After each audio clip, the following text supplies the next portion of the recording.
தொடர்ந்து கற்போம் YouTube channel சார்பாக அனைவருக்கும் வணக்கம்.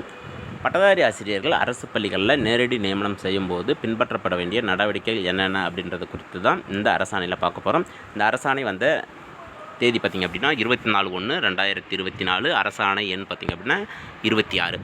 இதில் என்ன சொல்லியிருக்காங்க அப்படின்றத பார்க்க போகிறோம்.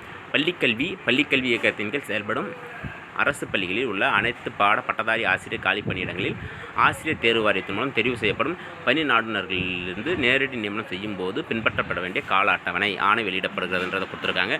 அதாவது பட்டதாரி ஆசிரியர் பணியிடங்கள் வந்து அரசு பள்ளிகளில் நிரப்பும்போது என்ன மாதிரி எந்தெந்த மாதத்துக்குள்ளே ஏதாவது முடிக்கணும் அப்படின்ற ஒரு அட்டவணை கொடுத்துருக்காங்க. அதுதான் நம்ம இதில் பார்க்க போகிறோம். இதில் வந்து பார்த்திங்க அப்படின்னா முதல்ல சொல்லியிருக்காங்க 2 அரசாணைகள் கொடுத்துருக்காங்க. அதில் வந்து பார்த்திங்கன்னா முதல்ல சொன்ன அரசாணை வந்து பார்த்திங்கன்னா முதலாவது படிக்கப்பட்ட அரசாணையில் பள்ளிக்கல்வித்துறையின் கீழ் இயங்கும் ஊராட்சி, ஒன்றியம், நகராட்சி, மாநகராட்சி, அரசு தொடக்க மற்றும் நடுநிலைப் பள்ளிகள் மற்றும் அரசு, நகராட்சி, மாநகராட்சி, உயர்நிலை மற்றும் மேல்நிலைப் பள்ளிகளில் பணிபுரியும் அனைத்து வகை ஆசிரியர்களிடையே பொது மாறுதல் வழங்குவதற்கு பின்பற்றப்பட வேண்டிய கொள்கை நெறிமுறைகள் வகுக்கப்பட்டு ஆணைகள் வெளியிடப்பட்டுள்ளது. முதல் அரசாணை, அதாவது பொது மாறுதல் நடத்துறது சம்பந்தமாக. அடுத்ததாக வந்து பார்த்திங்கன்னா 2வது படிக்கப்பட்ட அரசு கடிதத்தில் பள்ளிக்கல்வி இயக்கத்தின் நிர்வாக கட்டுப்பாட்டில் செயல்பட்டு வரும் அரசு, உயர்நிலை மற்றும் மேல்நிலைப் பள்ளிகளில் உள்ள அனைத்து பட்டதாரி ஆசிரியர் காலி பணியிடங்கள் நிரப்பப்படும் போது பின்பற்றப்பட வேண்டிய வழிமுறைகள் வகுத்து அறிவுறுத்தல் வழங்கி ஆணைகள் வெளியிடப்பட்டுள்ளது. அடுத்ததாக பாருங்கள், பள்ளிக்கல்வி இயக்கத்தின் கீழ் செயல்பட்டு வரும் அரசு பள்ளிகளில் உள்ள அனைத்து பட்டதாரி ஆசிரியர் காலி பணியிடங்களில் ஆசிரியர் தேர்வு வாரியத்தின் மூலம் தெரிவு செய்யப்படும் பணி நாடுனர்களில் இருந்து நேரடி நியமனம் செய்யும் போது பின்பற்றப்பட வேண்டிய கால அட்டவணை ஒன்றினை கீழ்கண்டவாறு வெளியிட்டு ஆணை வெளியிடப்படுகிறது அப்படின்றத கொடுத்துருக்காங்க. அதில் எந்தெந்த மாதத்தில் எதெல்லாம் முடிக்கணும் அப்படின்றத தான் இதில் கொடுத்துருக்காங்க. அதை நம்ம பார்க்க போகிறோம். முதல்ல பாருங்கள், பட்டதாரி ஆசிரியர் உபரி பணியிடங்களை கண்டறிந்து கணக்கீடு செய்தல். அது எந்த மாதத்துக்குள்ளே முடிக்கணும் அப்படின்னு பார்த்தீங்கன்னா 1/5க்குள்ளே முடிச்சிடணும் அப்படின்றத சொல்லியிருக்காங்க. மே மாதத்துக்குள்ளே முடிச்சிடணும். இந்த மே மாதத்தில் உபரி பணியிடங்கள் என்னென்ன அப்படின்றத தெரிஞ்சிடும். அடுத்தது வந்து பாருங்கள், மேற்படி கண்டறியப்பட்ட உபரி பட்டதாரி ஆசிரியர்களை தேவையுள்ள பள்ளிகளுக்கு பணி நிரவல் செய்தல். இப்போ நமக்கு வந்திருக்கிற இந்த பொது மாறுதல் கலந்தாய்வில் இவங்களுக்கு அந்த தேதி சொல்லியிருக்காங்க. பணி மாறுதல், அதாவது உபரி பட்டதாரி ஆசிரியர்களுக்கு பணி நிரவல் கலந்தாய்வு அந்த ஒரு டேட் சொல்லியிருக்காங்க. அதுதான் அன்றைக்கி முடிச்சிருவாங்க. அடுத்தது வந்து பார்த்திங்கன்னா அனைத்து வகை ஆசிரியர்களுக்கான பொது மாறுதல் கலந்தாய்வு நடத்தி முடித்தல் 30/6க்குள்ளே முடிச்சிடணும் அப்படின்னு சொல்லியிருக்காங்க. நமக்கு வந்திருக்க பொது மாறுதல் கலந்தாய்வு தேதியும் வந்து பார்த்திங்க அப்படின்னா 30/6 வரலும் தான் இருக்குது. நீங்கள் அந்த அட்டவணையை பார்த்தீங்கன்னா உங்களுக்கு தெரியும். இப்போ வந்து பார்த்திங்க அப்படின்னா 25 வரலும் அப்ளை பண்ணுற தேதியை கொஞ்சம் தள்ளி வச்சதால் நமக்கு 30/6லேருந்து ஒரு வாரம், ஒரு 10 நாள் தள்ளி போகிறதுக்கான வாய்ப்புகள் இருக்குது. அடுத்ததாக வந்து பாருங்கள், பட்டதாரி ஆசிரியர் காலி பணியிட மதிப்பீடு அப்படின்றது 1/7க்குள்ளே என்ன காலி பண்ணிவிடுமோ அதை கொடுக்க சொல்லியிருக்காங்க. நமக்கு இப்போ வந்து பார்த்திங்க அப்படின்னா 1/6 நிலவரப்படி பட்டதாரி ஆசிரியர், இடைநிலை ஆசிரியர் காலி பணியிடங்களை ஒவ்வொரு பள்ளிகளிலிருந்தும் சேகரிச்சிருக்கிறாங்க. அடுத்ததாக வந்து பாருங்கள், காலி பணியிடத்தினை நிரப்பிட கோரும் கருத்துருக்கள் இருக்கும் பட்சத்தில் அதனை அரசுக்கு அனுப்பிட வேண்டிய நாள் அப்படின்னு கொடுத்துருக்காங்க.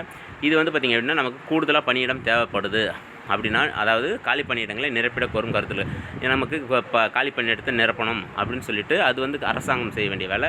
அடுத்ததாக வந்து பாருங்கள், வரிசை எண் 5 படி அரசுக்கு சமர்ப்பிக்கப்படும் கருத்துருக்கள் மீது அரசாணை வெளியிடப்பட வேண்டிய நாள். அதாவது நம்ம போஸ்டிங் வேணும் அப்படின்னு சொல்லிட்டு நிரப்பணும் அப்படின்னு சொல்லிட்டு அரசுக்கு அனுப்பிச்சாங்க அப்படின்னா அவங்க ஒரு அரசாணை வெளியிடுவாங்க. அதுதான் வந்து 30/9க்குள்ளே முடிச்சிடணும்னு சொல்லிட்டாங்க. நமக்கு இப்போ வந்து பார்த்திங்களா, நமக்கு தெரியும் இப்போ கூடுதலாக பணியிடம் கொடுத்தாங்க இல்லையா, அந்த மாதிரி ப்ராசஸ் அது. அடுத்து வந்து பாருங்கள், வரிசை 6 படி வெளியிடப்படும் அரசாணையில் குறிப்பிடப்படும் நேரடி நியமனம் செய்யப்படும் உத்தேச பணியிடங்கள் எண்ணிக்கை குறித்து ஆசிரியர் தேர்வு வாரிய குழு மற்றும் அதன் நிதித்துறை உறுப்பினர்களின் ஒப்புதலை உறுதி செய்த பின்னர் அறிவிப்பு வெளியிடப்பட வேண்டிய நாள் 31/10க்குள்ளே எவ்வளோ வேக்கன்ட் இருக்குது அப்படின்றத வெளியிட்டணும் அப்படின்னு சொல்லியிருக்காங்க. அடுத்ததாக வந்து பாருங்கள், ஆசிரியர் தேர்வு வாரியத்தால் தேர்வுகள் நடத்தப்பட வேண்டிய நாள் அப்படின்றத கொடுத்துருக்காங்க 31/1.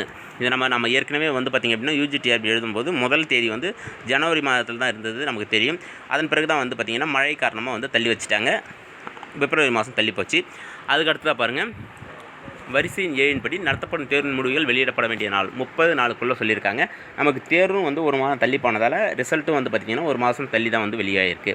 அடுத்ததாக பாருங்கள், சான்றிதழ் சரிபார்ப்பு மற்றும் தெரிவு செய்யப்பட்ட தேர்வுகளின் இறுதி பட்டியல் வழங்கப்பட வேண்டிய நாள் அப்படின்றத பார்த்திங்கன்னா 1/5லேருந்து 31/5க்குள்ளே முடிச்சிடணும் அப்படின்றதான் சொல்லியிருக்காங்க. நமக்கு வந்து பார்த்திங்கன்னா ரிசல்ட்டே வந்து ஒரு மாதம் தள்ளி தான் வந்திருக்குது. அதனால் வந்து ஜூன் மாதத்துக்குள்ளே இந்த ப்ராசஸ் எல்லாம் அதாவது பார்த்திங்கன்னா 31/5க்குள்ளே முடிக்கணும் அப்படின்னு சொல்லியிருக்காங்க.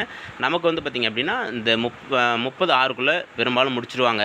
ஏன்னா நமக்கு வந்து ஒரு மாதம் ரிசல்ட் தள்ளி போயிருக்கிறதால அந்த தெரிவு பட்டியல் வெளியேறதும் பார்த்திங்கன்னா ஒரு மாதம் தள்ளி போகிறதுக்கான வாய்ப்புகள் இருக்குது. இதுதான் இந்த அட்டவணையில் சொல்லியிருக்காங்க. அடுத்தது என்ன சொல்லியிருக்காங்க பாருங்கள், மேலே 13 வெளியிடப்பட்ட அரசாணையினை பள்ளிக்கல்வி இயக்குனர் மற்றும் தலைவர் ஆசிரியர் தேர்வு வாரியம் ஆகியோர் தவறாது கடைபிடிக்குமாறு அறிவுறுத்தப்படுகிறார்கள் அப்படின்றத சொல்லியிருக்காங்க. இந்த அட்டவணைப்படி தான் வந்து பார்த்திங்க அப்படின்னா நமக்கு ஒவ்வொரு ப்ராசஸாக நடந்துகிட்டு இருக்குது. இப்போ நமக்கு தெளிவாக தெரியுது. அடுத்தது வந்து பார்த்திங்க அப்படின்னா நமக்கு தெரிவு பட்டியல் இந்த ஜூன் மாதத்துக்குள்ளே சிவி முடிச்சுட்டு அடுத்த தெரிவு பட்டியலும் வெளியாகிடும் அப்படின்னு சொல்லிட்டு நம்பலாம். நன்றி.